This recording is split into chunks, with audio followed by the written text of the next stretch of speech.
At the beginning of the year, I found myself without a job.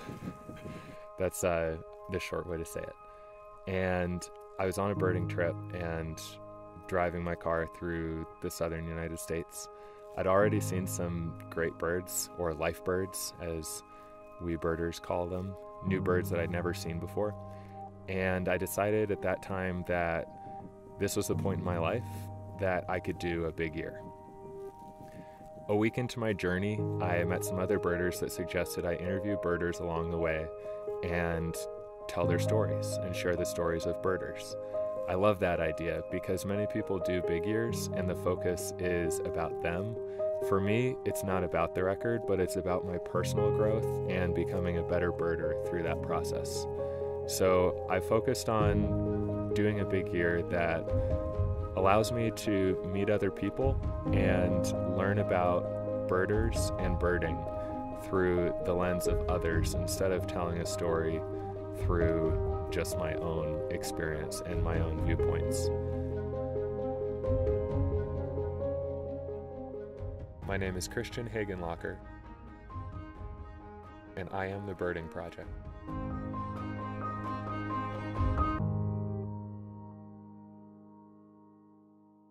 So my schedule each day differs a little bit. I'm spending most of the time so far this year alone, which is great, but I have so much time to think and ponder things and plan my trip as I'm driving for 7 or 8 or 9 hours a day to get to the next spot.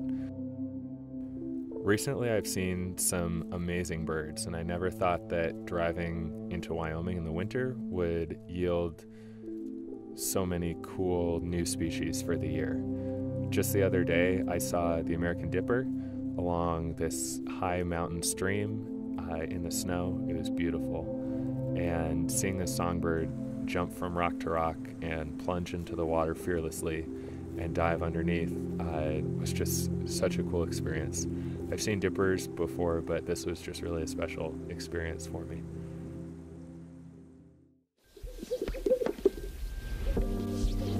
Another bird that I saw in Wyoming for the first time, it was a life bird, was the greater sage grouse.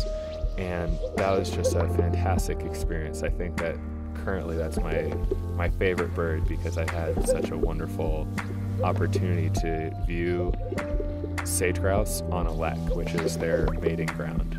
So I've spent several mornings before the sun comes up out in the sagebrush sea. It's just been a magical experience to watch the sky get light and watch the grouse wake up with the morning.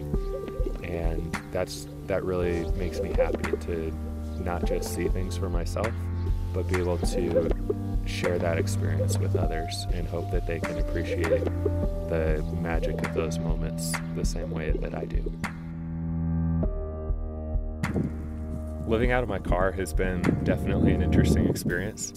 Each morning I wake up and I always cook oatmeal right out of the back of my car, sitting on the tailgate, and boil water for hot chocolate. I eat ramen every day. It's really cheap and I don't mind the taste. I have a cooler in the back of my car and I keep a half gallon of milk and some fresh fruit and sometimes meat and cheese for sandwiches. It's been really awesome to occasionally be invited out to dinner by other birders or people that I meet in the field, and it's wonderful to sit down and eat a real meal every once in a while. A lot of the areas that I travel to have not always had cellular data for me to access email or submit my eBird observations using my phone. So I regularly stop each night or each morning at local coffee shops or a McDonald's. I try and go to McDonald's because it has really cheap food, so I always try and buy something for $1 and then sit and work on my computer for a while. That allows me to upload pictures to update my blog at thebirdingproject.com and tell the stories of the amazing people that I meet and interview all across North America. I'm not quite sure how this year will unfold. I do know that I'm driven by my passion for birds and birding and sharing my love for that with other people. And I think that as long as I'm able to continue on this adventure and share my love with other people for birds and birding, I will find a way to make this work. I'm able to wake up each day and be grateful for where I'm at in my life and what I'm able to do. I know that that's what drives me. I'm expecting good each and every day and know that that can be a part of my experience. And we'll see what this year holds. It's still early. There's still lots more places to go and birds to see and people to talk to and things for me to learn.